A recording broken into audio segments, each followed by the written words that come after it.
Isang bilyonaryo ang umuwi ng maaga, inaasahan ang kapayapaan. Ngunit sa halip, ay naabutan niya ang kanyang asawa na sinasampalang anak ng kanilang kasambahay.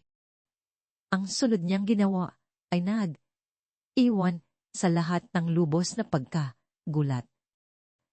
Nagsimula ito tulad ng anumang tahimik na Martes sa mansyon ng mga Rojas. Madilim ang mga ilaw, tahimik ang hangin. Isabela, awag niya, habang niluluwagan ang kanyang kurbata, inaasahan ang pamilyar na katahimikan ng isang tahanan. Sa halip, ang narinig ni Santiago Roxas ay isang tunog na magpapabago sa lahat. Isang iyak ng bata, matinis at takot. Pagkatapos, ang boses ng kanyang asawa. Walang hiya kang bata ka. Alam mo ba kung anong ginawa mo? Sa sandaling iyon, ang taong nagtayo ng mga imperyo ay napagtanto na hindi niya kilala ang mundo sa loob ng sarili niyang mga pader. Sa likod ng mga perpektong ngiti at mga charity ball, isang bagay na mas madilim ang lumalaki, hindi nakikita, hindi hinahamon. At ang nagsimula bilang isang asawang umuwi ng maaga, ay nagtapos bilang gabi, kung kailan kumuho ang kanyang buong buhay. Ito ang kwento kung paano pumasok ang katotohanan sa pintuan at wala nang naging katulad ng dati. Bago tayo magpatuloy, sabihin niyo naman sa comments kung saan kayo nanonood ngayon. Gusto naming makita kung gaano kalayo ang naaabot ng ating mga kwento. At siguraduhin na subscribe kayo para hindi ninyo makaligtaan ang espesyal na video bukas. Ngayon, balik na tayo sa kwento. Magsaya kayo. Ang tunay na pagkatao ng isang lalaki ay hindi nakikita sa mga boardroom, kundi sa tahimik na mga pasilyo ng kanyang sariling tahanan. Naniniwala sa Santi Rosas na ang kanyang buhay ay isang kuta ng tagumpay na itinayo sa mga prinsipyo ng karangalan at integridad. Ngunit sa isang payapang gabi ng Martes, matutuklasan niya na ang pinakamalalim na pagtataksil ay hindi mula sa isang karibal sa negosyo, kundi mula sa loob ng kanyang sariling mga pader. Ang mabigat na pinto ng Nara, ng mansyon ng mga Roxas, ay nagsara na may malambot, at siyang kalansing.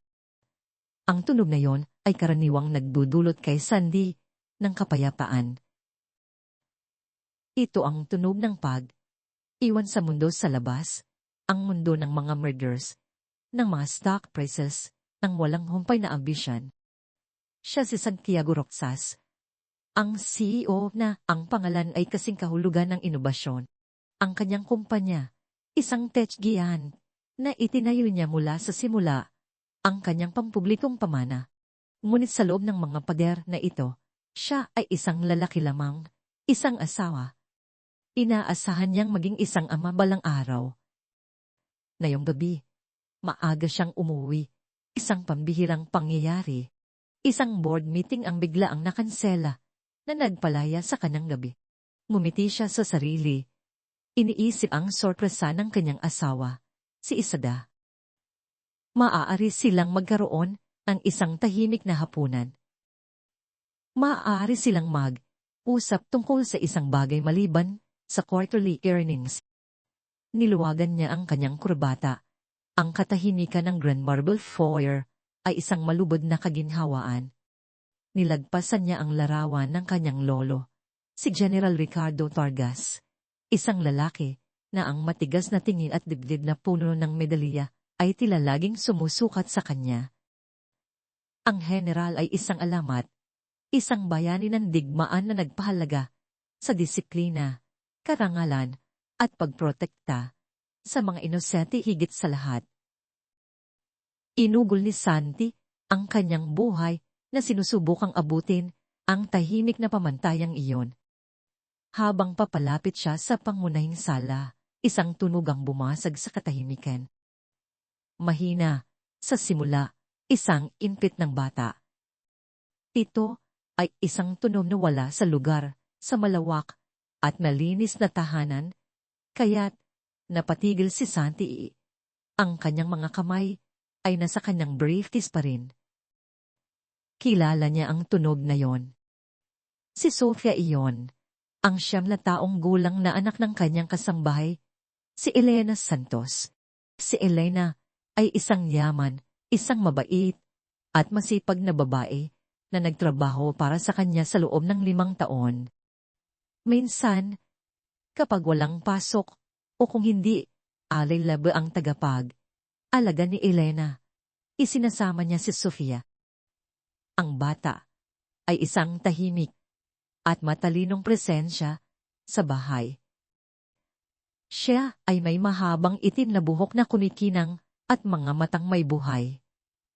Palagi siyang magalang, madalas na matatagpo ang nakaupo sa isang sulok na may libro.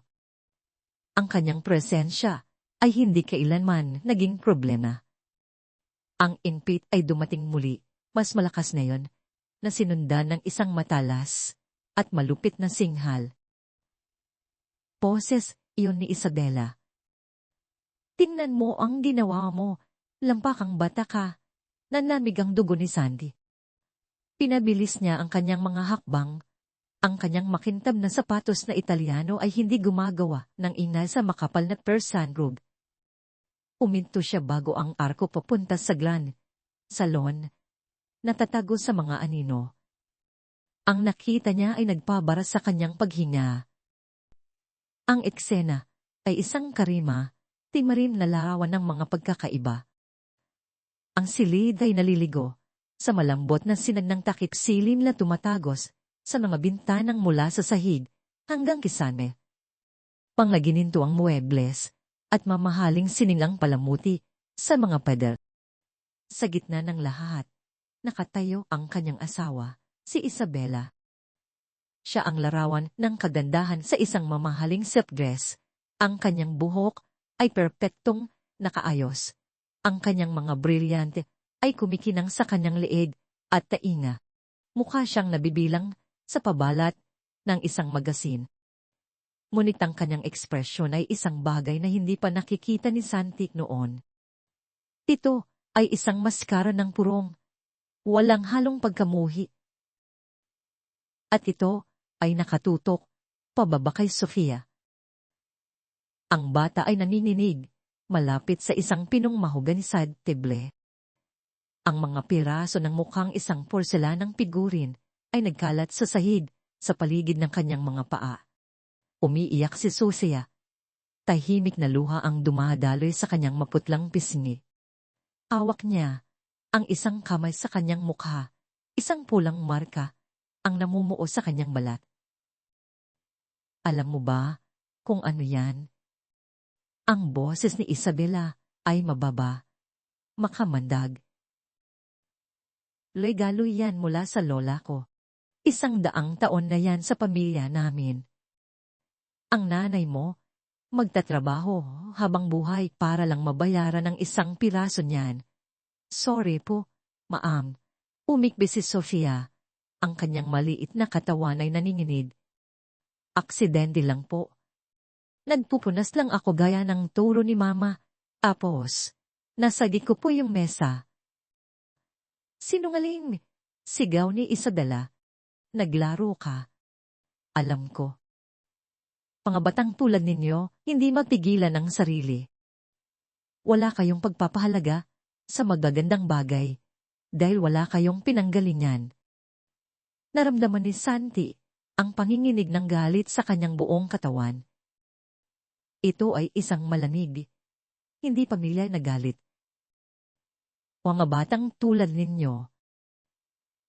Ang mga salitang iyon ay umalinaw sa maranyang silid, pangit at wala sa lugar. Ito ang kanyang tahanan, isang lugar na inakala niyang itinayo sa paggalang sa mga pagpapahalagang itinuro ng general. Akmang papasok na siya sa silid upang ipaalam ang kanyang presensya nang gumawa si Isabela ng isang bagay na nagpatigil sa kanyang puso. Itinaas niya ang kanyang kamay. Ang kanyang mga kilos ay matalas at tiyak at sinampal niya ang maliit na bata sa mukha. Ang tunog ay matinis, isang nakapandidiring lagutok na tila nagpatahimik sa buong mundo. Napahiyaw si Sofia, isang maliit na nasaktang tunog, at natumba paatras, nadapa sa alpombra at bumagsak sa sahig. Nagkulong siya na parang bula. Ang kanyang mga hikbi ay malakas na at desperado. Si Santi ay naparalisa, hindi dahil sa takot, kundi dahil sa isang nakakatakot na kalinawan. Para bang isang tabing ang napunit mula sa kanyang mga mata. 4 na taon na silang kasal ni Isabela. 4 na taon ng mga social events, ng mga charity gala, ang mga perpektong inihandang hapunan. Palagi siyang perpektong corporate wife, maganda, matalino, kaakit-akit. Pinighanin niya ang kanyang mga business partners, ang kanyang mga kaibigan, ang kanyang board members. Naniniwala siyang kilala niya ito. Ngunit ang babaeng ito, ang halimaw na ito na nakatayo sa ibabaw ng isang umiiyak na bata, ay isang estranghero. Isang ganap at lubos na estranghero na nakatira sa kanyang bahay, natutulog sa kanyang kama.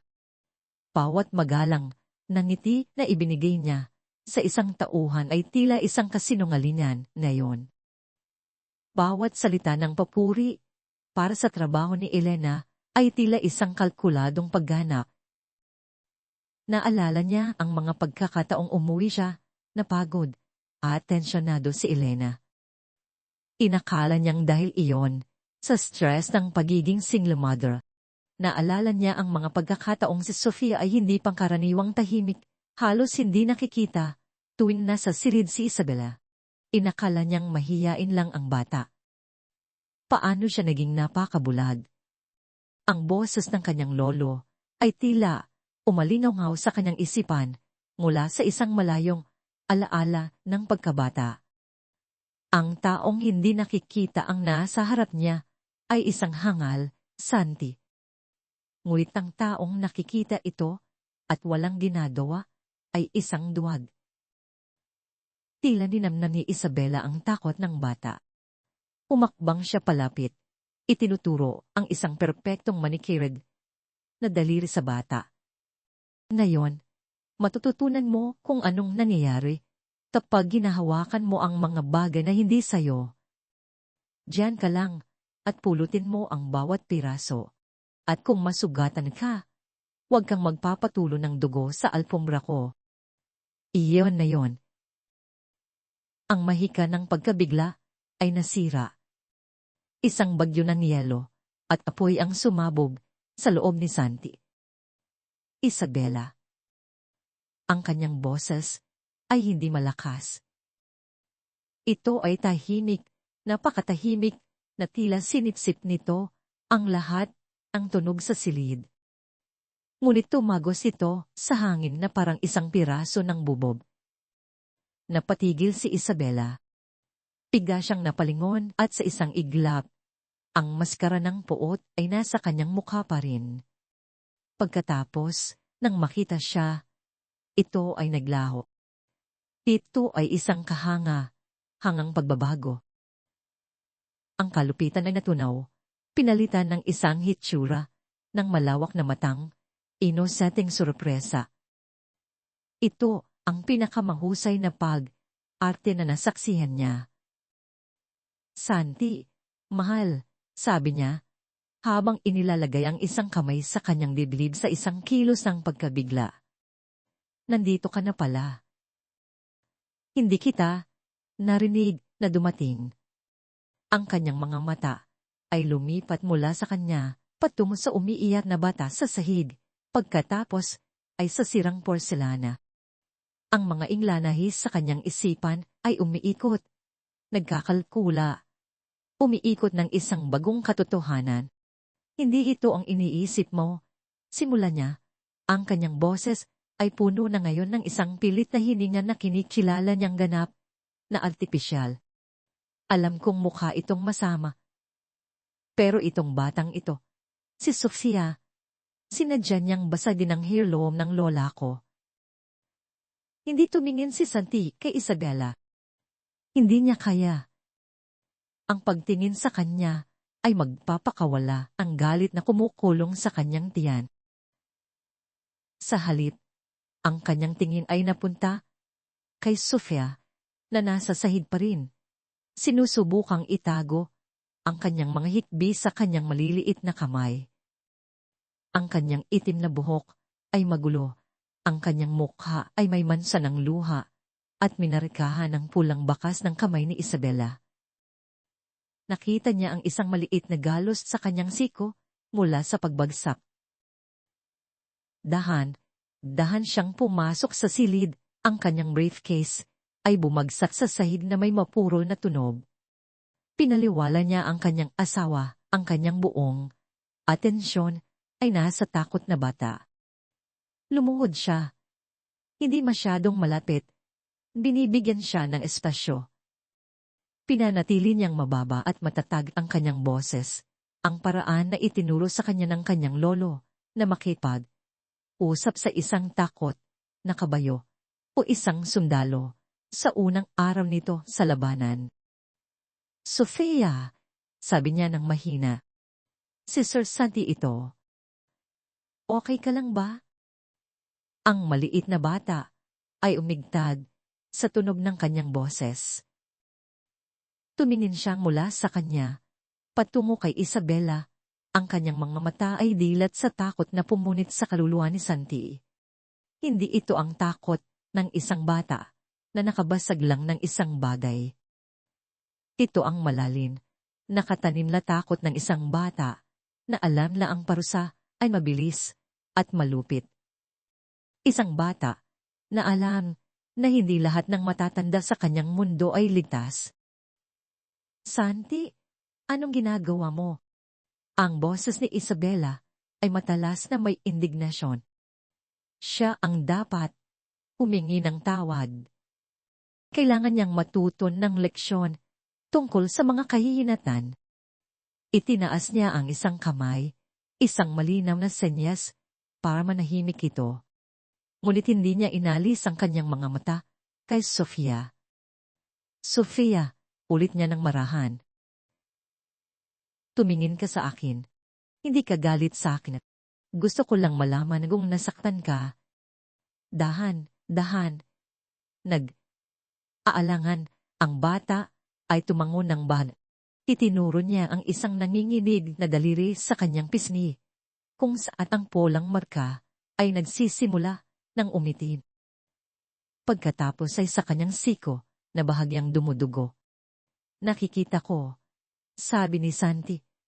Ang kanyang boses ay kalmado pa rin, ngunit isang malamig, matigas na buhol ang humihigpit sa kanyang dibdib. Nasaan ang nanay mo? Sofia? Pinapunta po siya sa grocery. Bulong ni Sofia, ang kanyang boses ay napakahina na halos hindi niya marinig. Sabi po ni Maam, Isabela, mali daw po yung silver polish. Pinabili po ni Mama ng bago. Siyempre. Pinapunta ni Isabela, ang ina. Naghintay siya hanggang sa iisa na lang ang bata. Ang kalkuladong kalupitan nito ay nakakagulat. Hindi ito isang panandaliang pagkakamali. Ito ay planado. Ito ay isang pattern, sigurado siya ngayon. Santi, kalokohan ito, sabat ni Isabela. Tumataas ang kanyang boses. Kinukonsinti mo siya. Iyan mismo ang problema. Iniisip ng mga taong ito na makakalusot sila sa kahit ano dahil sa mga amo na tulad mo.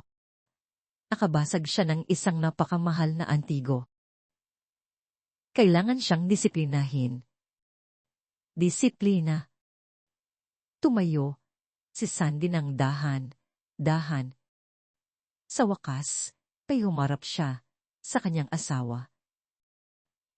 Sa unang pagkakataon, tiningnan niya talaga ang babaeng pinakasalan niya. Nakita niya ang eleganteng danit, ang mamahaling alahas, ang magandang mukha. Ngunit sa ilalim nito, nakita niya ngayon ang isang bagay na pangit at baluktot. Nakita niya ang isang bully na nakakakuha ng kapangyarihan mula sa pananakot sa isang 9 na taong gulang na bata. Pinag-aralan niya ang mukha nito. Ang kanyang ekspresyon ay isa sa matuwid na galit, ngunit nakita niya ang iba pa sa kanyang mga mata. Isang kisap ng gulat, isang pahiwatig ng takot na ang kanyang awtoridad ay hinahamon. Hindi ito tungkol sa isang sirang figurin. Ito ay tungkol sa kontrol. Tinatawag mo yang disiplina? Tanong ni Santi. Ang kanyang boses ay mapanganib na pata. Ang tawag ko diyan ay pang-aabuso. Naglabas si Isabela ng isang maikli, matalas na tawa. Ito ay isang marupok, pangit na tunog. Pabuso? Huwag kang maging gramatiko, Santi. Pinigyan ko lang siya ng isang maliit na tapik para makuha ang atensyon niya. Nagiging hysterical siya. Kailangan niyang maintindihan na sa isang bahay na tulad nito, may mga patakaran. Nagtatrabaho ka ng 14 na oras sa isang araw na nagtatayo ng iyong imperyo. Wala kang ideya kung ano ang kinakailangan upang pamahalaan ang isang bahay na dayto kalaki para pamahalaan ng mga tauhan. Ang paraan, ang pagsabi niya ng mga tauhan ay tumutulo sa isang paghamak na hindi niya napansin noon. Para sa kanya, sila ay mga tao. Si Elena, ang kusinero, ang hardinero, bahagi sila ng sambahayan. Para kay Isabela, sila ay mga tauhan lamang, isang mas mababang uri ng tao na kailangang pamahalaan. At kasama sa mga pamantayan mo ang pananakit ng bata. Tanong niya. Kasama sa mga pamantayan ko ang pagtuturo ng paggalang sa ari, arian, at sa mga taong nagmamay-ari nito. Sagot niya habang naka-krus ang mga braso. Isang bagay na malinaw na hindi na ituro ng nanay niya. Ako ang reyna ng bahay na ito, Santi. Responsibilidad kong tiyakin ang kaayusan. Tumingin siya mula sa mapanlabang mukha ng kanyang asawa, patungo sa maliit, sirang bata sa sahig. Isang imahe ng kanyang lolo ang sumagi sa kanyang isipan. Ang general, isang tao na humarap sa mga hukbo, ay laging sinasabi na ang tunay na sukatan ng lakas ng isang tao ay kung paano nila tinatrato ang mga walang kapangyarihan. Sa sandaling niyon, si Santiago Roxas, ang bilyonaryong CEO, ay nakaramdam ng isang malalim na kahihiyan. Nagtayo siya ng isang imberyo. Sinakop niya ang mundo ng negosyo, ngunit pinayagan niya ang isang tirano na mamuno sa kanyang sariling tahanan. Masyado siyang nakatuon sa mundo sa labas. Nabigo siyang makita ang kapangitan na nag-ugat sa loob ng kanyang sariling mga pader. Nabigo siya sa pinakamahalagang pagsubok sa lahat. Nabigo siyang protektahan ng mga inosente sa ilalim ng kanyang sariling bubong. At alam niya na may katiyakan na nagpalanig sa kanya hanggang sa buto, na hindi ito ang unang pagkakataon. Ang takot sa mga mata ni Sofia ay hindi bago. Ito ay natutunan. Itinuro ito, aral, sa malupit na aral, sa mga tahimik na sandali kapag wala siya. Nasa opisina, nagtatayo ng kanyang inaryo. Ang labanan para sa kanyang kumpanya ay napanalunan na. Ngunit ang labanan para sa kanyang tahanan, para sa kanyang karangalan, ay nagsisimula pa lamang. At hindi tulad ni Isabela, hindi siya lumalaban gamit ang mga sampal at malulupit na salita. Lumalaban siya gamit ang diskarte, gamit ang mga yaman, at may isang malanig, o walang humpay, na determinasyon, na malapit ng matukwasan ni Isabela na mas mapanira kaysa sa kanyang inaakala.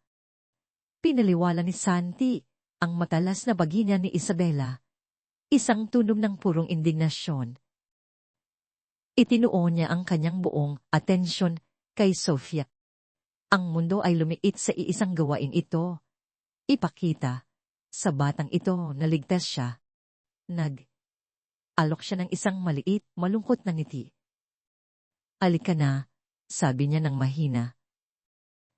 "Tulungan kitang tumayo. Hindi siguro komportable diyan, sa sahig." Iniabot niya ang kanyang kamay. Nakabukas ang palad. Hindi niya sinubukang hawakan siya. Iniiwan ang pagpili sa kanya. Sa isang mahabang sandali, titigan lang ni Sofia ang kanyang kamay. Malaki ito, ngunit matatag. Hindi ito itinaas para manakit. Ito ay bukas, isang paanyaya. Ang kanyang tingin ay lumipat sa huling pagkakataon, patungo kay Isabela, na nakatayo na parang isang estatwa ng malamig na galit sa tabi ng tsimenya. Pagkatapos, gumawa ng isang desisyon na tila kinuha ang bawat onsa ng kanyang lakas ng loob. Inilagay ni Sofia ang kanyang maliit, nanginginig na kamay sa kanya. Malamig ang kanyang balat. Dahang tinulungan ni Santi si Sofia na tumayo. Napakaliit niya, napakarupok. Ang pulang marka sa kanyang pisngi ay tila nasusunog laban sa kanyang maputlang balat. Naramdaman niya ang isa pang alon ng proteksyon na galit. Ngunit itinulak niya ito pababa. Ginagawa itong isang malalim, matatag na katahimikan. Hindi makakatulong ang gulat. Lalo lang matatakot ng galit ang bata. Ang kailangan niyang ngayon ay ang tahimik na lakas ng general. "Mayroon akong first aid kit sa library," sabi niya, ang kanyang boses ay panday. "Para kapag lang pa ako habang ginagawa ang mga modelo ko." "Halika, linisin natin yang siko mo." Sinimulan niyang akayin siya palabas ng silid. Ang kanyang hawak sa kamay nito ay marahan ngunit matatag. "Saan ka pupunta?" Ang boses ni Isabela ay pumitik na parang latigo. Hindi pa niya nililinis ang kalat niya. Kailangan niyang matuto ng responsibilidad. Uminto si Santi, ngunit hindi lumingon. Nagsalita siya sa hangin sa harap niya.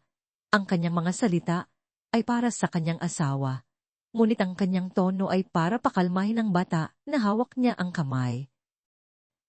Maaaring maghintay ang kalat. Ang kapakanan ng isang bata ay hindi. Uusapan natin ito mamaya, Isabela. Huwag kang susunod sa amin. Hindi ito isang pakiusap.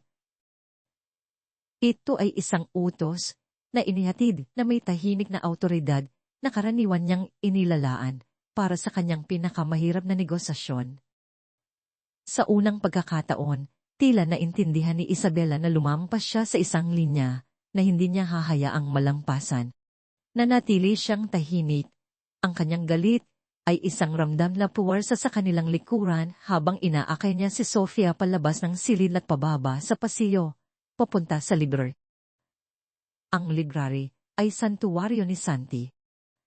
Mga pader na may mga libro mula sa sahig hanggang kisame, ang amoy ng lumang papel at katag sa hangin.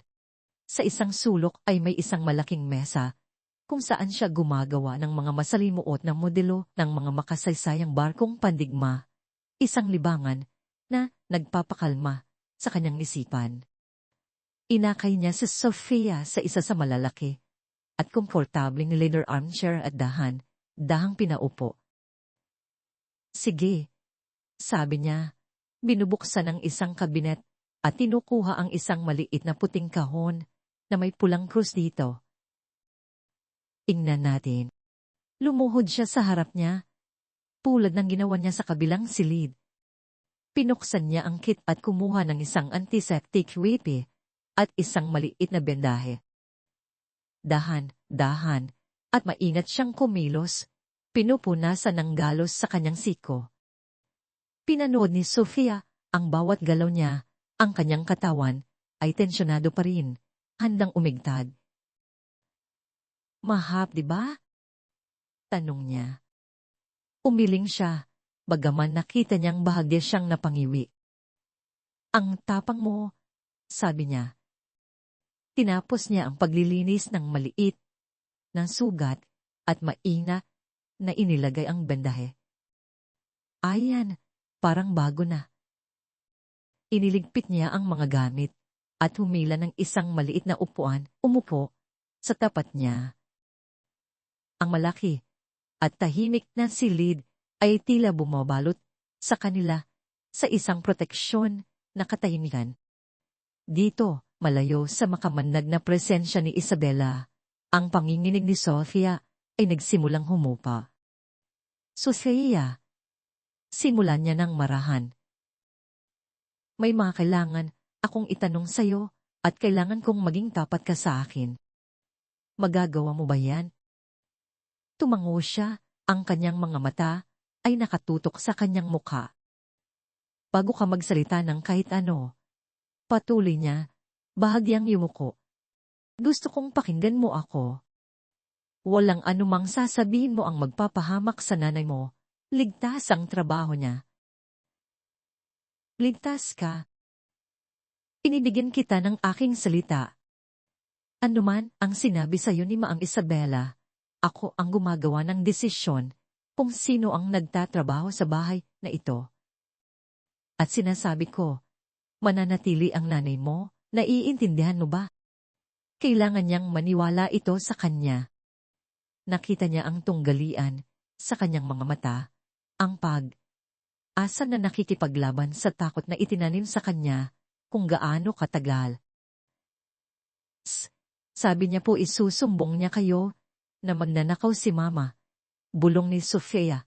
Ang mga salita ay lumabas na parang pinigil ng isang dam. Pinakita niya sa amin yung kwintas. Sabi niya ilalagay niya sa bag ni Mama at tatawag ng pulis. Sabi niya walang maniniwala sa amin. Ang mga kamay ni Santi ay nagsara sa mga kamao sa kanyang mga tuhod. Pinilit niyang relax ang mga ito. Kailangan niyang manatiling kalmado para sa kanya. Hindi niya gagawin yan, Sofia. Titiyakin ko yan. Uminto siya. Pinipili ang kanyang susunod na mga salita. Nasaktan ka na ba ni Maang Isabela? Dati. Sinampal ka na ba niya? Ang mga mata ni Sofia ay agad na napuno ng sariwang luha. Mabilis siyang umiling. Hindi po. Hindi po tulad niya yon. Hindi po sampal.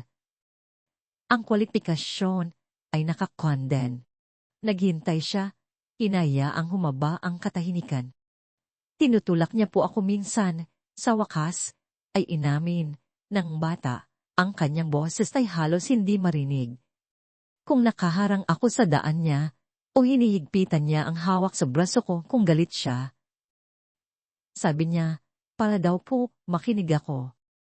At ano ang sinasabi niya sa'yo kapag galit siya? Tanong ni Santi, ang kanyang puso ay sumasakit sa bawat salitang sinasabi niya. Napabigat daw po ako. Naswerte daw si Mama na may trabaho na naglilinis para sa mga importanteng tao. Sabi niya kailangan ko daw maging mas mabait at mas tahimik kasi hindi daw po kami tulad ninyo. Anong ibig niyang sabihin na hindi tulad ninyo? Yumuko si Sofia sa kanyang sariling mga kamay. Naglalaro sa kanyang kadungan. Sabi niya, ang mga taong walang pera, kailangan daw alamin ang lugar nila. Sabi niya, hindi ko daw siya dapat tingnan sa mata. Sabi niya mura daw ang mga damit ko at pangkaraniwan daw ang kulay ng buhok ko. Pinunit niya po yung gawin ko minsan. Isang luha ang gumulong sa kanyang pisngi. Picture po yun ng isang kastilyo. Sabi niya kalat daw, at tinapon niya sa apoy. Bawat amin ay isang bagong hiwa. Ito ay sistematikong psikolohikal na pagpapahirap. Hindi lang malupit si Isabela. Sinusubukan niyang wasakin ang diwa ng isang bata, durugin ang kanyang pagpapahalaga sa sarili. Ito ay isang kampanya ng kalupitan na isinagawa ng lihim. Gaano kadalas ito nangyayari, Sofia? Karamihan po kapag wala kayo dito, sabi niya. O kapag nasa business trips kayo. Pabait po siya kapag nandito kayo. Ngumingiti siya sa akin. Ang pagganap. Lahat ay isang pagganap. Ang perpektong asawa ay isang maingat na binuong katang. Isip, isang maskara na isinusuot niya para sa kanya at para sa mundo. Naramdaman niyang isa siyang hangal, isang bulag na nagtitiwalang hangal. Kalokohan yan. Santi, iniinteroga mo ang isang bata. Ang boses ni Isabela ay kumalingaw mula sa pasilyo. Hindi niya sinunod ang utos niya. Nakatayo siya sa pintuan ng library, pusang mga braso. Ang kanyang mukha ay isang maskara ng galit. Tumayo si Santi ng dahan. Inilalagay ang kanyang sarili sa pagitan ni Isabela at ni Sofia, isang simbolikong kalasag. Sinabi kong manatili ka sa salon, Isabela. Bahay ko rin ito, at hindi ako papayag na utusan habang nakikinig ka sa mga kaawa, awang pantasya, ang isang sinumaling na bata na sinusubukang umiwas sa gulo. Umakbang siya papasok sa silid. Minamanipula ka niya. Hindi mo ba nakikita? Alam niyang malambot ang puso mo. Iyon ba ang nangyayari dito? Tanong ni Santi, ang kanyang boses ay naamamatay na tahimik. Isang pantasya? Ang marka sa mukha niya, pantasya ba yon? Ang takot sa kanyang mga mata, pagganap ba yon? Halos hindi ko siya hinawakan. Sigaw ni Isabela, ang kanyang maingat na kontroladong harapan, ay nagsisimulang masira sa ilalim ng presyon. Isang tapik lang yon, na dapat ay nakukuha niya mula sa sarili niyang ina. Sa totoo lang, ang paraan ng pagpapabaya ni Elena sa batang yan ay isang kahihiyan. Wala siyang kontrol sa kanya. Bago makasagot si Santi, isang bagong boses ang sumali sa nakalalasong usapan. Sir, Santi. Ang Isabela. Si Elena Santos iyon. Nakatayo siya sa pasilyo. Sa likuran lamang ni Isabela, hawak ang isang maliit na paper bag na may bagong silver polish. Ang kanyang mga mata, malapad at takot, ay sumaklaw sa eksena. Nakita niya ang galit ni Isabela, ang malamig na puot ni Santi, at ang kanyang anak na umiyak sa malaking armchair. Ang kanyang mukha, na may mga guhit na ng isang mahirap na buhay, ay tila tumanda ng 10 taon sa isang iglap. Nawala ang lahat ng kulay sa kanyang mga pisngi. Hindi, bulong ni Elena. Ang bag ay dumulas mula sa kanyang manhid na mga daliri at malambot na bumagsak sa alpombra. Sofia, anak, anong nangyari? Lumingon si Isabela upang harapin siya. Ang matamis at makamandag na maskara ay bumalik sa isang iglap. Elena, sabi niya, ang kanyang boses ay parang pulot na may lason. Nagkaroon ng maliit na insidente. Naging pabaya ang anak mo at nakabasag ng isang napakahalaga at sentimental na pamana ng pamilya. Itinuro niya, pabalik sa salon. Uusap lang kami ni Sir Santi tungkol sa pangangailangan ng mas mahigpit na pangangnasiwa kapag dinadala mo siya sa trabaho. Ang tingin ni Elena ay diretso sa pulang marka sa pisngi ni Sofia. Huminga siya ng malalim. Tumingin siya kay Isabela. Pagkatapos kay Santi at isang hitsura ng malalim, nakakadurog na pagbibitiwang na mayani sa kanyang mga tampok. Ito ang hitsura ng isang taong matagal nang lumalaban sa isang talunang laban. Pasensya na po, Ma'am Isabela, automatikong sabi ni Elena, ang kanyang boses ay hungkad. Sumugod siya sa tabi ng kanyang anak. Hinila ito sa isang mahigpit na yakap. Sigurado po akong hindi niya sinasadya. Pabayaran po namin. Overtime na ko. Kahit ano pa. Hindi ito tungkol sa pera, Elena. Sabi ni Isabela na may mapanibak na kumpas ng kanyang kamay.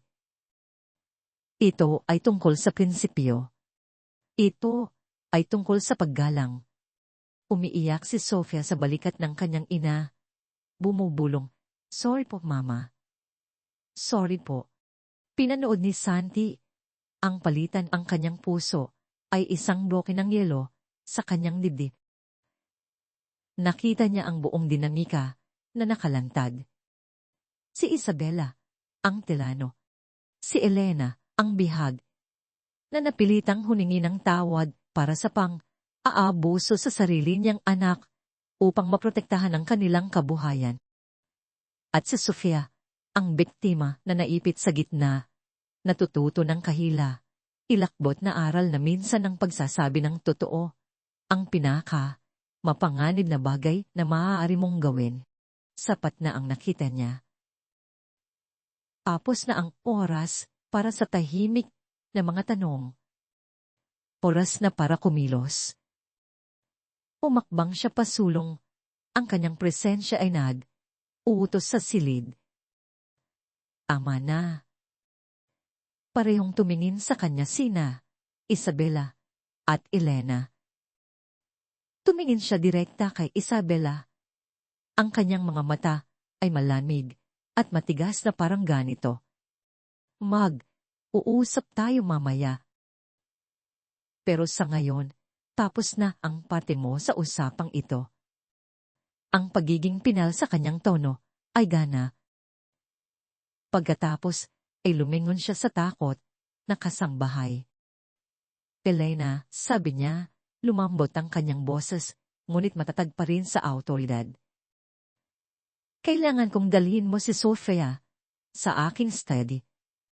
Nasa dulo iyon ng pasilyo. Pakiusap, hintayin niyo ako doon. Walang iistorbo sa inyo. Nagbigay siya ng isang makahulugang tingin sa kanyang asawa. Mukhang nalilito si Elena. Akot na soyin si Ma'am Isabela. Mulit nakakarinig ng isang leselan sa tono ni Sir Santi. Sige na, sabi ni Santi ng marahan. Okay lang. Kailangan kong marinig mula sa iyo at kay Sofia kung ano ang nangyayari sa bahay ko. Hawak ang kamay ng kanyang anak. Tumango si Elena Santos. Naghagis siya ng isang huling takot na sulyap kay Isabela. Pagkatapos ay mabilis na lumabas ng library. Inaakay si Sofia pababa sa pasilyo. Naiwan si Santi na isa kasama ang kanyang asawa. Ang katahimikan sa library ay mabigat, nakakasakal. Tinitigan siya ni Isabela, ang kanyang mga asul na mata ay naniningkit. Ang kanyang bibig ay isang manipis, matigas na linya. Ang maskara ay ganap nang nawala. Ang natira ay malamig, kalkuladong galit. Ang kapal ng mukha mo, bulong niya. Ang kanyang boses ay naninginig sa galit. Ang kapal ng mukha mong pahiyain ako sa harap ng mga katulong. Wala kang ideya kung ano ang ginawa mo. Sa tingin ko meron, sagot ni Santi. Ang kanyang boses ay isang mababang ungmol. Sa wakas ay nagsisimula na akong maintindihan kung ano talaga ang ginagawa sa bahay ko, sa likod ng aking likod. Umakbang siya palapit sa kanya at sa unang pagkakataon, mula nang makilala niya ito, nakita niya ang isang kisap ng tunay na takot sa mga mata ni Isabela. Napagkamalan niyang kahinaan ang kanyang tahimik na kalikasan. Malapit na niyang malaman kung gaano siya nagkamali. Nagkakamali ka, sabi ni Santi. Ang kanyang boses ay isang mababang, mapanganib na ugong na tila nanginginig sa mismong hangin ng library. Alam na alam ko kung ano ang ginawa ko. Minulat ko ang aking mga mata.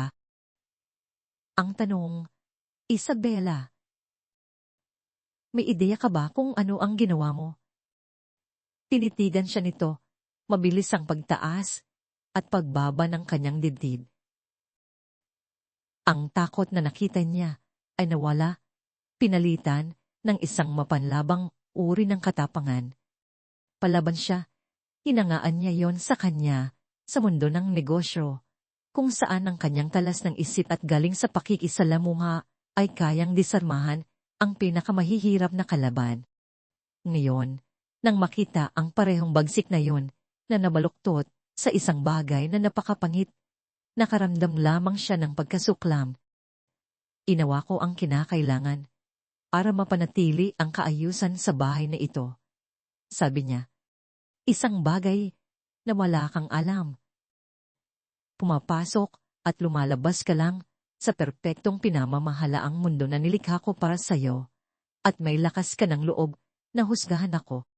Wala kang ideya sa pressure na dinadala ko, ang mga luncheon, ang mga charity, ang walang katapusang mga hapunan. Kailangan kong magpakita ng isang perpektong imahe, ang ating perpektong imahe. At kasama, doon ang pagkakaroon ng mga tauhan na alang ang lugar nila. Lugar nila. Inulit ni Santi ang mga salita na parang isang banyagang wika. Ang lugar nila ay ang tratuhin ng may dignidad at paggalang. Sila ay mga empleyado. Isabela, hindi mga aliding. Si Elena Santos ay isang single mother na nagsisikap palakihin ng kanyang anak. Nagtatrabaho siya ng husto, tapat siya, at karapat. Dapat siya sa ating proteksyon, hindi sa ating paghamak. Proteksyon. Tumawa si Isabela, isang tunog na walang bakas ng katuwaan. Katulong lang siya, Santi. Hindi natin trabaho na protektahan siya. Trabaho niyang pagsilbihan tayo. At ang anak niyang pasaway ay kailangang matuto na huwag hawakan ang mga bagay na 1,000 beses na mas mahalaga kaysa sa kanya. Ayan na. Ang ilaw, hindi sinalang kapangitan ng kanyang pananaw sa mundo. Ito ay isang pilosopya ng halaga-batay, sa yaman, isang sistema ng kasta na sarili niyang nilikha, kung saan ang isang batang tao ay mas mababa ang halaga kaysa sa isang piraso ng porselana. Ang figurin na yon, sabi ni Santi, lalong bumaba ang kanyang boses, ay regalo mula sa lola mo. Sabi mo, sabihin mo sa akin, ano sa tingin mo ang sasabihin ng general tungkol sa ginawa mong mayong gabi? Ikinumpas niya ang kamay patungo sa larawan, sa pangunahing foyer. Bagaman hindi nila ito makita mula sa library, ang presensya nito ay laging nararamdaman. Isang taong nakuha ang kanyang mga medalya sa pagprotekta sa mga tao mula sa mga bully na tulad mo. Ang pagbanggit sa kanyang lolo ay isang kalkuladong suntok. Alam niyang ipinagmamalaki nito ang pagiging bahagi ng pamana ng mga rokas. Huwag nang huwag mong isasali ang lolo mo dito, sigaw niya. Walang kinalaman ito sa kanya. Ito ay tungkol sa ating tahanan, sa ating buhay. Ano ang sasabihin ng mga tao kapag nalaman nilang pinaniwalaan mo ang salita ng isang katulong kaysa sa sarili mong asawa? Wala akong pakialam sa sasabihin ng mga tao, malamig na sagot ni Santi. Ang pinapahalagahan ko ay ang katotohanan. At ang katotohanan ay nasa mukha ng isang maliit na bata. Nakita ko ito gamit ang sarili kong mga mata. Huminto siya, inaya ang bumigat ang kanyang susunod na mga salita sa pagitan nila. Hindi na kita kilala, Isabela. O marahil, hindi kita kailanman nakilala. Tinalikuran niya ito, 1 kilos ng pagtatapos. Kakausapin ko sina Elena at Sofia. Iminumungkahi kong gamitin mo ang oras na ito para mag-isip. Mag-isip ng mabuti tungkol sa iyong susunod na mga salita sa akin. Dahil maaring iyon na ang iyong huli sa bahay na ito. Hindi na siya naghinday ng sagot. Lumabas siya ng library, iniwan siyang nakatayong isa sa gitna ng mga tahimik na saksi ng kasaysayan ng kanyang pamilya. Naramdaman niya ang titig nito na tumutusok sa kanyang likod, isang halo ng puot at hindi paniniwala. Palagi niyang kayang pamahalaan siya. Gabayan siya gamit ang isang matalinong salita o isang akit ng ngiti. Huli na niyang napagtanto na ang lalaking inakala niyang pinakasalan niya ay hindi ang lalaking kaharap niya ngayon. Naglakad siya pababa sa pasilyo patungo sa kanyang study. Bahagyang nakaawang ang pinto. Naririnig niya ang mahinang tunog ni Elena na sinusubukang aliwin ang kanyang anak. Kumatok siya ng mahina bago pumasok. Ang study ay isang mas maliit, mas pribadong silid kaysa sa library. Isang malaking mahogany desk ang nakaupo sa harap ng isang bintana, na tanaw ang nagdidilim na hardin. Pagkayakap sina Elena at Sofia sa isang malambot na sofa. Nakasubsob ang mukha ni Sofia sa tagiliran ng kanyang ina, at hinahaplos ni Elena ang kanyang buhok, bumubulong sa kanya sa isang mababa at nakapapawin pagod na boses.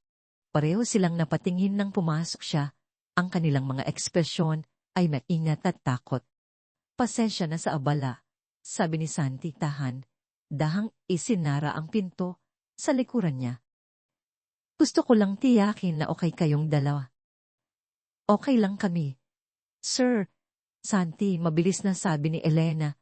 Ang kanyang boses ay pigil sa tensyon. Pasensya na po sa gulong idinulot ni Sofia. Hindi ko po alam kung anong pumasok sa kanya. Hindi na po mauulit. Titiyakin ko po.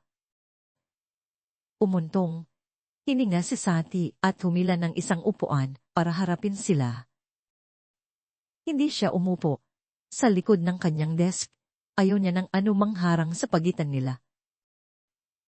Elena, sabi niya, ang kanyang boses ay mabait, ngunit matatag. Pakiusap, itigil mo na ang paghingi ng tawad. Walang ginawang masama ang anak mo. Tumingin sa kanya, si Elena, malapad ang kanyang mga mata sa pagkalito. Pero yung figuren, isang bagay lang iyon, sabi ni Santi. Mapapalitan iyon. Ang anak mo ay hindi. Ang kanyang kapakanan, ang kanyang pakiramdam ng kaligtasan sa bahay na ito, ay mas mahalaga kaysa sa anumang bagay. Kailangan mong maintindihan yan. Tumingin siya kay Sofia na sumilip mula sa yakap ng kanyang ina. At kailangan mong maintindihan yan, Sofia. Hindi ikaw ang nagdulot ng gulo na ito. Nagsimulang umiyak si Elena, tahimik, pagod na mga luha na nagsasarita ng mga taon ng paghihirap at takot. Hindi ko po alam ang gagawin, bulong niya. Ang kanyang maingat na pinananatiling composure ay tuluyang nasira.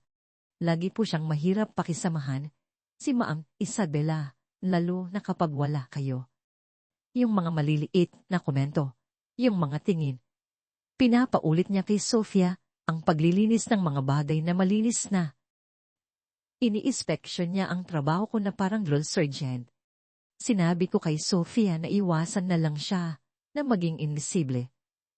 Akala ko, kung magtatrabaho lang kami ng mabuti at hindi gagawa ng gulo. Akala mo mapoprotektahan mo ang anak mo sa pamamagitan ng pagsunod.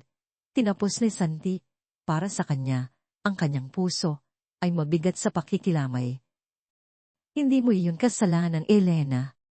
Kasalanan iyon ng taong lumikha ng isang kapaligiran kung saan naramdaman mong wala kang ibang pagpipilian. Yumuko siya, diretsyong tumingin sa mga mata ng kasambahay. Elena, kailangan ko ang katotohanan. Ang sinabi sa akin ni Sofia sa library, tungkol sa mga pananakot, tungkol sa pagtawag sa kanya ng mga pangalan, tungkol sa pagkunit ng kanyang drawing. Totoo ba lahat iyon? Atubili si Elena. Ang kanyang nakatanim na takot na magdurot ng gulo ay naikipaglaban sa matinding proteksyon na pagmamahal niya para sa kanyang anak. Tumingin siya kay Sofia sa kumukupas na pulang marka sa kanyang pisngi at ang kanyang desisyon ay ginawa. Uminya siya ng malalim at tumango. Ang kanyang mga mata ay nakipagtagpo sa kanya na may bagong, marupok na lakas. Opo, sabi niya. Nanginginig ngunit malinaw ang kanyang boses. Totoo po lahat. At higit pa, kinakaltasan niya ang sahod ko para sa mga tinatawon niyang pagkakamali, isang fingerprint sa salamin, isang unal na hindi maayos ang pagkakaporma. Sabi niya, para daw turuan ako ng atensyon sa detalye. Sinabi niya sa akin minsan na kung magrereklamo ako sa inyo, gagawin niyang maniwala kayo na nagnanakaw ako sa kanya. Sabi niya, ang isang lalaking tulad ninyo ay laging maniniwala sa kanyang asawa kaysa sa katulo. Naramdaman ni Santi ang isang malamig na galit na tumira sa kaibuturan ng kanyang mga boto. Hindi ito ang mainit, sumasabog, nagdalit na naramdaman niya sa salon. Ito ay isang mas malamig, mas matiyalang galit. Ito ang galit ng isang strategist na nakita ang buong plano ng labanan ng kaaway. Hindi lang mapang, abuso si Isabela. Sistematiko niyang inihiwalay at kinokontrol si Elena gamit ang mga banta sa pananalapi at psikolohikal na manipulasyon upang matiyak ang kanyang katahimikan. Nagkamali siya, sabi ni Santi. Ang kanyang boses ay umaalingaw na may ganap na paninindigan. Piniliit niya ako. At pinaliit ka niya. Tumayo siya at lumakad sa bintana. Nakatingin sa perpektong inaladaang damuhan na nababalot na sa dilim ng gabi. Ang bakuran ay malinis, isang patpunay sa pagsisikap at dedikasyon ni Elena. Ang isang tahanan ay dapat maging isang santuaryo para sa lahat ng nakatira at nagtatrabaho dito. Ito ay naging isang bilangguan para sa maliit na pamilyang ito. Hindi kayo matutulog dito ngayong gabi, sabi niya, lumingon babalik sa kanila. Nanlaki ang mga mata ni Elena sa gulat. Sir, Santi, pakiusap po. Kailangan ko po ang trabahong ito. Wala po kaming ibang mapupuntahan. Magiging mas maayos po kami, si Sofia. Iiwan ko na lang po siya sa kapitbahay. Mula ngayon, nangangako po ako. Elena, marahan siyang sumabat. Hindi ka tinatanggal. Ihahatid ko kayo ni Sofia sa isang hotel na yung gabi. Isang magandang hotel. Order kayo ng room service, manood ng mga pelikula, at matulog kayo ng mahimbing. Alam na ligtas kayong dalawa. Ihahatid kayo ng personal driver ko. Darating siya sa loob ng 15 minuto. Kinokontrol niya ang sitwasyon. Iyon ang kanyang pinakamagaling gawin. Suriin ang isang sitwasyon, tukuyin ang problema, at isagawa ang isang solusyon. Ang problema ay si Isabela. Ang solusyon ay alisin ang mga biktima sa kanyang presensya kaagad. Hindi ko po alam ang sasabihin, nauutal na sabi ni Elena, nalulula. Hindi mo kailangang magsabi ng kahit ano, sabi ni Santi. Mag-impake ka lang ng maliit na overnight bag para sa'yo at kay Sofia. Gawin mo na ngayon. Ako na ang mahala kay ang Isabela. Ang pagbanggit sa pangalan ng kanyang asawa ay nagbalik ng takot sa mga mata ni Elena. Magagalit po siya. Oh, sabi ni Santi, may isang malungkot na itsura sa kanyang panga. Magagalit siya. Ngunit ang galit niya ay hindi mo naalalahanin. Akin na yon. Iniwan niya sila, naglalakad pabalik sa Glen hallway. Tahimik ang bahay, Ngunit ito ay isang tensyonadong, naghihintay na katahimikan. Nararamdaman niya ang presensya ni Isabela kahit hindi niya ito nakikita. Marahil ay nasa library pa rin siya. Nag-isip, nagpaplano ng kanyang kontra-atake. Malamang ay susubukan niya muna ang luha. Pagkatapos, kapag hindi iyon gumana, lilipat siya sa matuwid na indignasyon. Akusahan niya siya ng pagtataksil, ng kawalan ng katapatan. Susubukan niyang gawing kasalanan niya ito. Nilagpasan niya ang salon. Isa sa mga kasambahay, isang batang babae na nagngangalang Maria, ay tahimik na nagwawalis ng mga piraso ng sirang figurin. Mainit at nerbiyoso ang kanyang mga kilos. Sumulyap siya sa kanya, ang kanyang mga mata ay puno ng takot na nagsasabi sa kanya na malamang ay narinig niya ang lahat. Siya rin ay nabubuhay sa ilalim ng panunungkulan ng tero ni Isabela. Napagtanto niya na ang kabulukan ay mas malalim kaysa sa kanyang inaakala. Hindi lang ito tungkol kay Sofia. Ito ay tungkol sa isang kultura ng takot at pananakot na nilinang ng kanyang asawa sa kanyang sariling tahanan. Siya, ang dakilang CEO na pinupuri para sa kanyang patas na pagtrato sa mga empleyado at positibong work environment ng kanyang kumpanya, ay namumuno sa isang maliit na diktadura. Ang pagkukunwari nito ay nagpapasiklag sa kanya. Narinig niya ang malambot na tunog ng mga gulong sa glama. Ang kanyang glider, isang stoic na dating militar na nagngangalang Mang Berto, ay narito na. Pumunta si Santi sa harap na pinto at binuksan ito, inayaang dumampi ang malamig na hangin ng gabi sa kanya. Mang Berto, sabi niya, pinapanatiling mababa ang kanyang boses. May kailangan akong ipagawa sa iyo.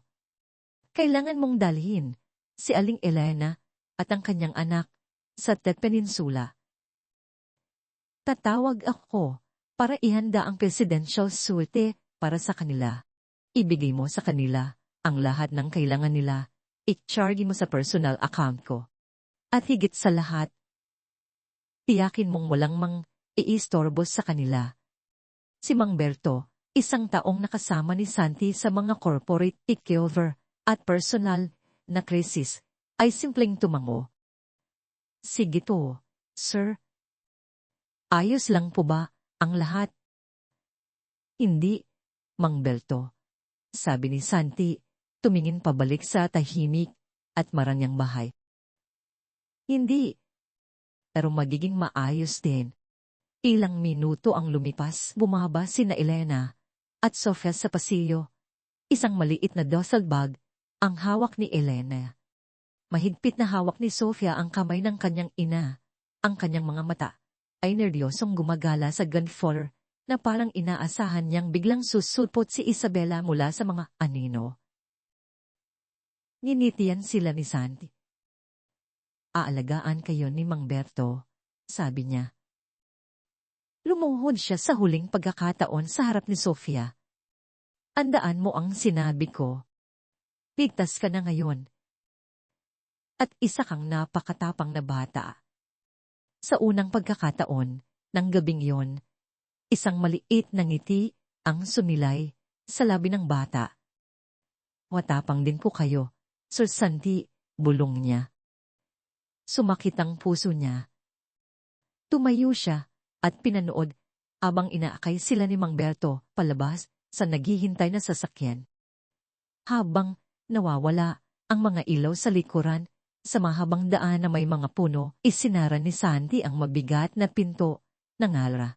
Ang siyang kalansing, ay hindi na nagdulot sa kanya ng kapal. Ito ang tunog ng isang sid na sisilyuhan. Siya at si Isabela, isa sa kuta. At ang kuta ay malapit nang bumagsak. Lumingon siya at naroon siya. Nakatayo sa tuktok ng Grand Staircase. Nagpalit na siya ng kanyang silk dress. Nakasuot na siya ngayon ng isang simple, ngunit eleganteng puting roba. Nakalugay ang kanyang buhok. Ang kanyang mukha ay malinis na sa maike. O, mukha siyang mas bata, mas marupok. Isang kasuotan. Alam niya. Isang kalkuladong pagpili. Ang naaping asawa. Ang inosenteng biktima. Wala na sila, sabi niya. Malambot at nasasaktan ang kanyang boses. Pinaalis mo sila. Ipinadala ko sila sa kaligtasan. Pagtatama niya, matigas ang kanyang boses. Lumakad siya sa paanan ng hagdanan at tumingala sa kanya. Tapos na siya sa paglalaro. Tapos na siya sa mga maskara at pagganap. Kailangan nating mag-usap, Isabela. At sa pagkakataong ito, sasabihin mo sa akin ang totoo. Ang kanyang mga mata ay kumislap sa galit, ngunit ang kanyang boses ay nanatiling mapanlinlang na malambot. Lagi ko lang sinasabi sa iyo ang totoo, Sandy. Kung gayon, dapat ay napakaikli ng usapang ito. Sagot niya, ang yelo sa kanyang boses ay hindi maikakaila. Imdati ka na. Gusto kong umalis ka sa bahay ko ngayong gabi. Ang katahimikan na sumunod sa kanyang ultimatum ay malalim. Ito ay isang katahimikan na puno ng mga multo ng 4 na taon ng pagsasama, ng mga tawanan, na ngayon ay tila hungkag ng isang hinaharap na bigla na lang naglaho.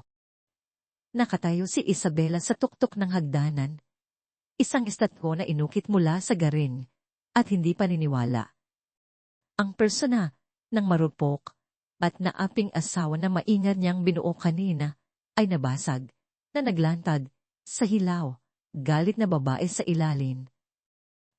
Hindi ka seryoso, sabi niya, mapanganib na mababa ang kanyang boses. Itataboy mo ako, ang asawa mo. Para sa kanila. Para sa isang katulong at sa kanyang lampang anak. Itinataboy kita dahil sa ginawa mo sa kanila, pagtatama ni Santi. Ang kanyang boses ay umalingaw sa malaking foyer. Itinataboy kita dahil hindi ka ang taong inakala ko. Isa kang estanghero. Isang malupit, abusong estanghero na nakatira sa bahay ko. Dahan siyang bumaba sa hagdan, bawat hakbang ay isang sinadya, theatrical na kilos. Ang malambot na tela ng kanyang roba ay bumubulong sa mamal. Huminto siya ilang hakbang sa itaas niya. Tinitiyak na mayroon pa rin siyang bentahe ng taas, nakatingin sa kanya, pababa. Hindi lang pisikal, kundi may ere ng kataas. Aasang pagmamata. Isa kang hangal, Santi, sabi niya, nawala na ang lahat ng pagkukunwaring lambot. Isang sentimental, walang muwang na hangal. Nakatira ka sa isang mundo ng pantasya, kung saan lahat ay mabuti at mabait. Ako ay nakatira sa totoong mundo. Isang mundo kung saan kailangan mong maging malakas para mabuhay. Isang mundo kung saan ang mga taong tulad nila, ikinumpas niya ang kamay patungo sa harap na pinto, ay nabubuhay para pagsilbihan ang mga taong tulad natin. Walang tayo, Isabela, sabi ni Santi. Ang mga salita ay matalas at tiyak. Mayroong ikaw at mayroong ako. At malinaw na magkaiba ang mundong ginagalawan natin. Ang mundo ko ay itinayo sa mga prinsipyong itinuro ng lolo ko, karangalan, integridad, habag. Saan nakatayo ang mundo mo? Sa kalupitan? Sa pag-aakala. Ang mundo ko ay itinayo sa tagumpay, sagot niya. Tumataas ang kanyang boses. Ang parehong tagumpay na tinatama sa mo araw. Sino sa tingin mo ang tumutulong na linangin yon? Sino ang umuupo sa mga nakakabagot na charity dinners na yon? Sino ang bumibighani sa mga asawa ng iyong board members? Sino ang lumili ka ng perpektong backdrop para sa iyong perpektong buhay? Ako. Ako ang namamahala sa bahay na ito. Ako ang namamahala sa ating social life. Ako ang namamahala sa iyo. Ito ang karera ko. Santi, at napakagaling ko dito. Kaya isang business arrangement lang ito. Tanong niya. May mapait na lasa sa kanyang bibig. Lahat ng ito, ang huling 4 na taon, mayroon bang totoo doon? Sa isang iglap, isang kisap ng kung ano, sakit, pagsisisi, hindi niya masabi. Ang dumaan sa kanyang mukha. Nandoon at pagkatapos ay nawala, pinaliran ng kanyang matigas na maskara ng pagsuway. Totoo ito hanggat kailangan. Sabi niya ng paligoy. Magaling tayong tiin, isang power couple. At itinatapon mo ang lahat dahil sa isang silang florera. Tigilan mo na yan. Sa wakas ay tumaas ang boses ni Santi, isang dagundong ng kulob sa tahimik na bahay. Hindi ito tungkol sa florera, tungkol ito sa pananakit mo sa isang bata. Tungkol ito sa pananakot mo sa isang babaeng nagtatrabaho para sa atin. Tungkol ito sa pagbabanta mong ifranlag siya sa pagnanakaw.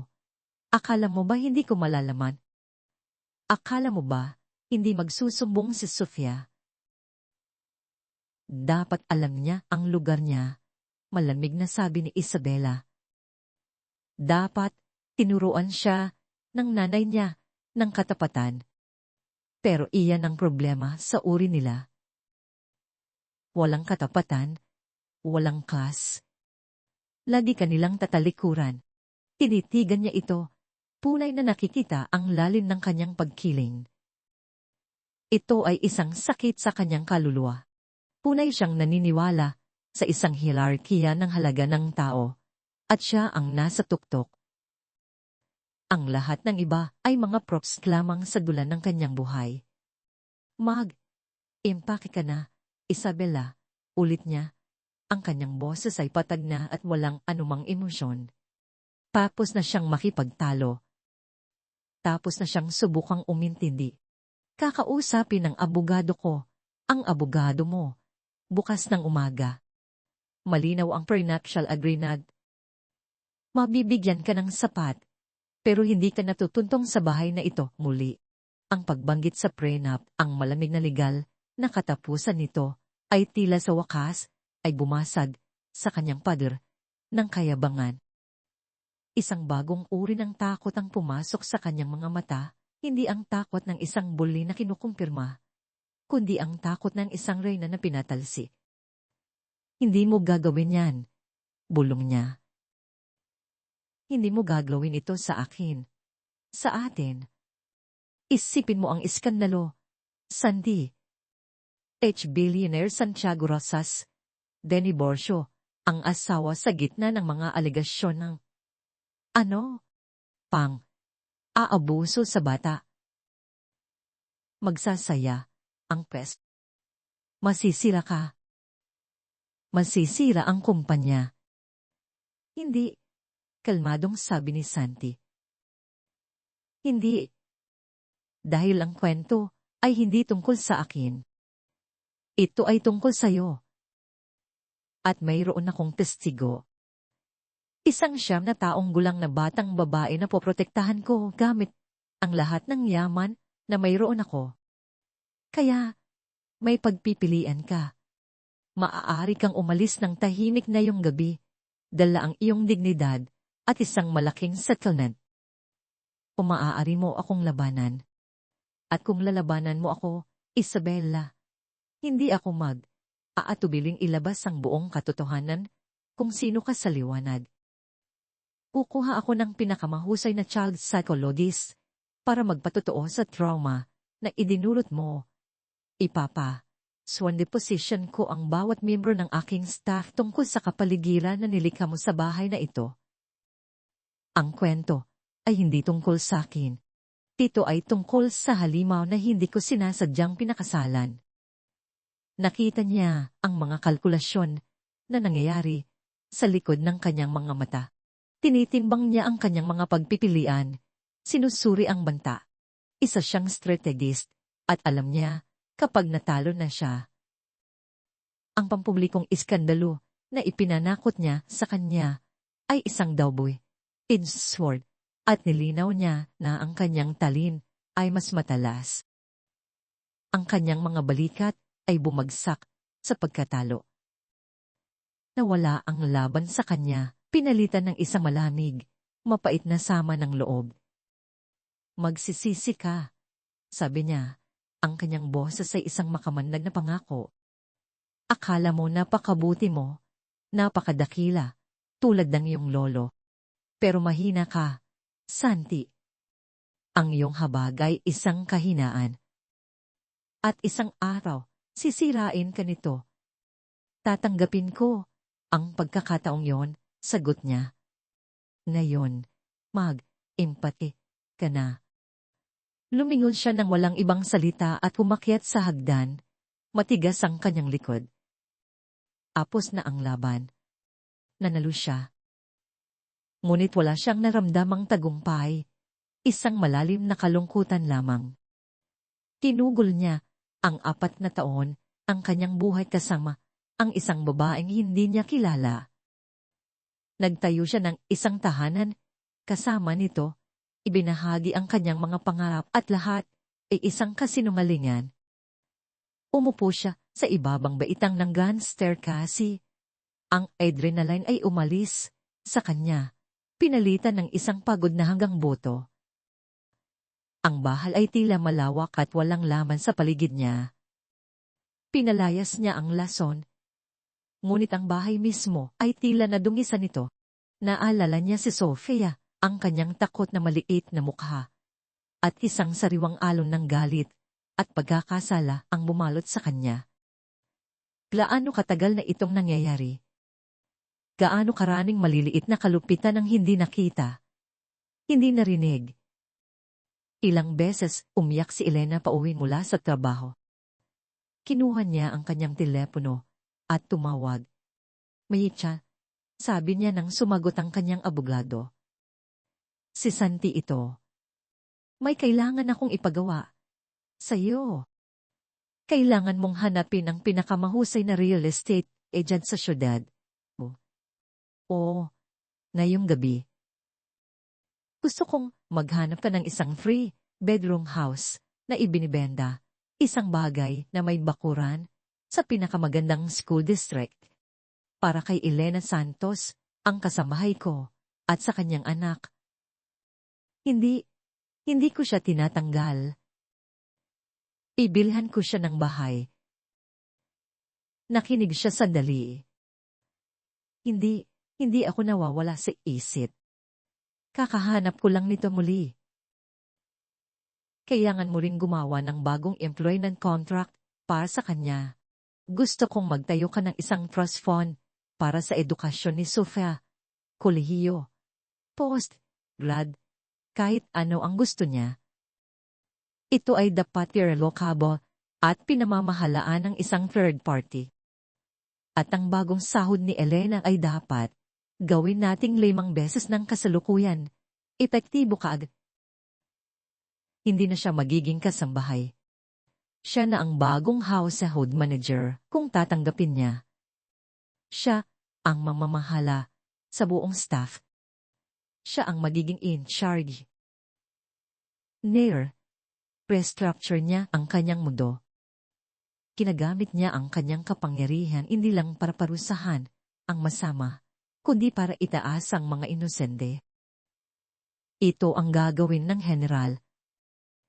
Ang tunay na lakas ay hindi tungkol sa panginibabaw sa iba, ito ay tungkol sa pagbibigay kapangyarihan sa kanila. Ibinaba niya ang telepono at umupo sa katahimikan, nakikinig sa mga mahihinang tunog ni Isabela na gumagalaw sa kanilang silid. Tulugan sa itaas, ang mga tunog ng isang buhay na binubuwag. Isang oras ang lumipas, bumaba siya sa hagdan. Nakasuot siya ng mamahaling maong at isang cashmere sweater. 2 malalaking maleta ang nasa tuktok ng hagdanan. Hindi siya tumingin sa kanya. Naghihintay na ang driver. Sabi niya, patag ang kanyang boses. Tinawagan niya si Mang Berto, pabalik sa bahay, para sa isang huling tungkulin.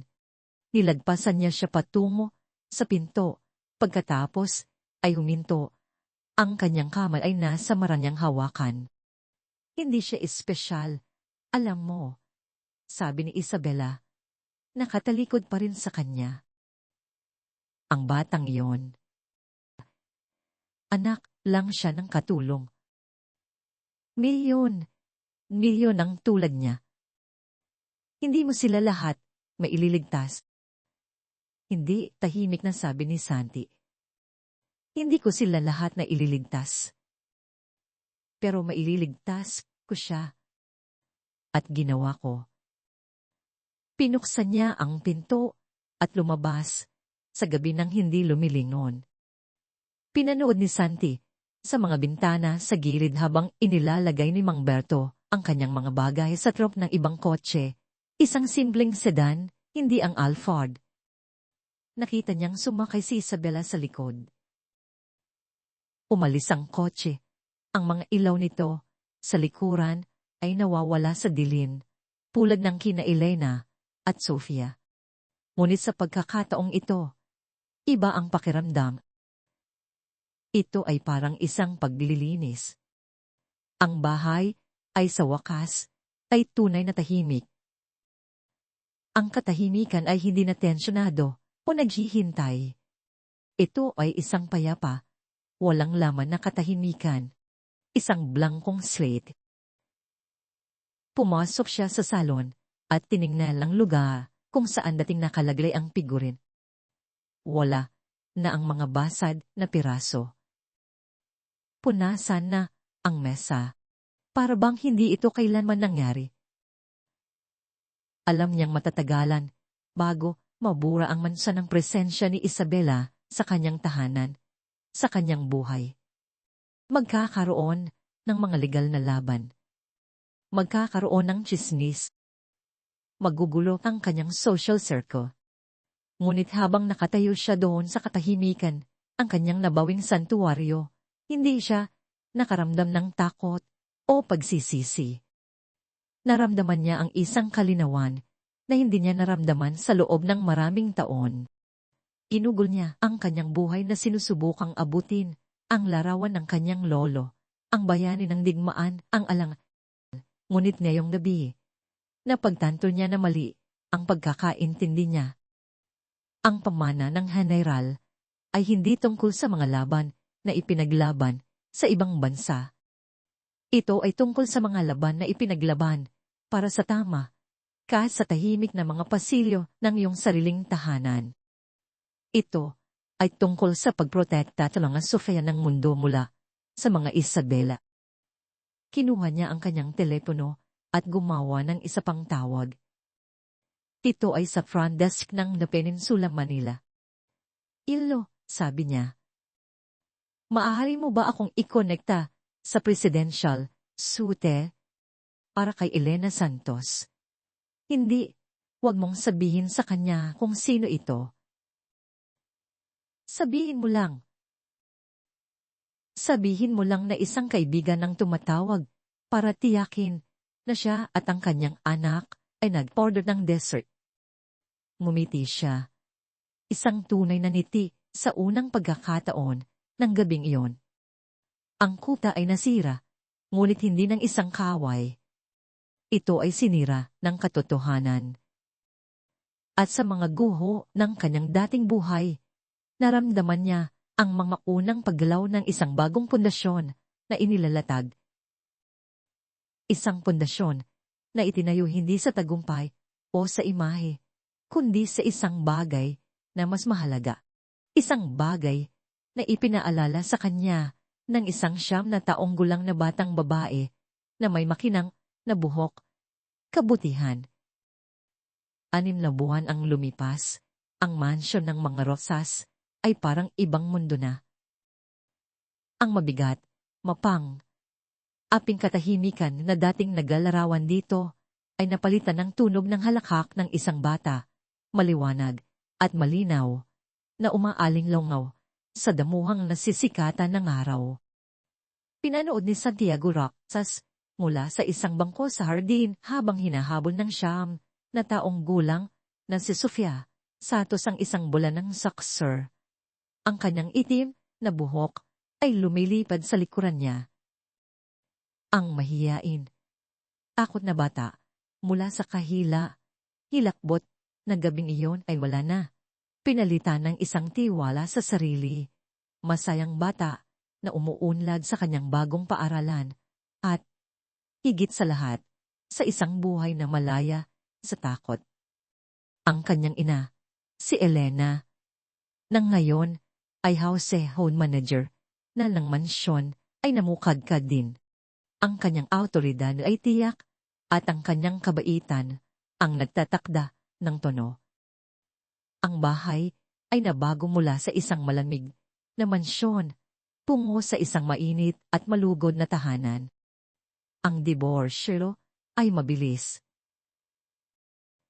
Nahaharap sa hindi maikakailang katotohanan ng kanyang mga aksyon at banta ng pampublikong pagkakalantad. Tinanggap ni Isabela ang mga tuntunin ng kanilang prenuptial agreement at naglaho. Mayroon siyang pera, ngunit nawala sa kanya ang katayuan at kapangyarihang panlipunan na kanyang hinahangad. Sinundan siya ng mga tahimik na bulong ng kanyang kalupitan. Isinara ang mga pinto sa mundong kanyang sinamba. Siya ay naging isang multo sa buhay na pinaghirapan niyang itayo. Isang mayaman, ngunit iisang figura. Nakuha ni Sofia ang kanyang bola at tumakbo palapit kay Santi. Namumula ang kanyang mga pisnis sa katuwan. Sir Santi, sabi niya, hingal na hingal. Nagluluto po si Mama ng paborito ko para sa hapunan. At ano naman kaya yon? Tanong ni Santi, punay ang kanyang ngiti. Spaghetti po, isang pagkain na angkop para sa isang reyna. Sagot niya ng tahintin at humagikdik siya. Ang madali at mainit na relasyong ito ang naging bagong sentro ng kanyang buhay. Pagkalis ni Isabela, ibinuhos niya ang kanyang sarili sa pagbawi. Hindi lang niya binilhan sina Elena at Sofia ng isang magandang bahay sa malapit, kundi nagtayo rin siya ng isang irrevocable trust para sa edukasyon ni Sofia. Tinitiyak na ligtas ang kanyang kinabukasan. Restructure niya ang kanyang sariling buhay. Inuuna ang oras sa bahay kaysa sa mahabang oras sa opisina.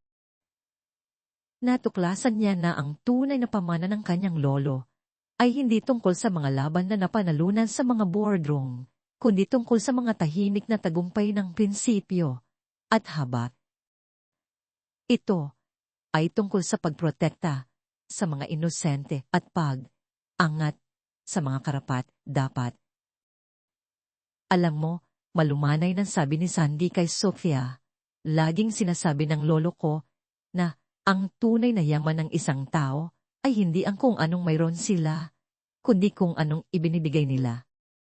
Tumango si Sofia ng seryoso.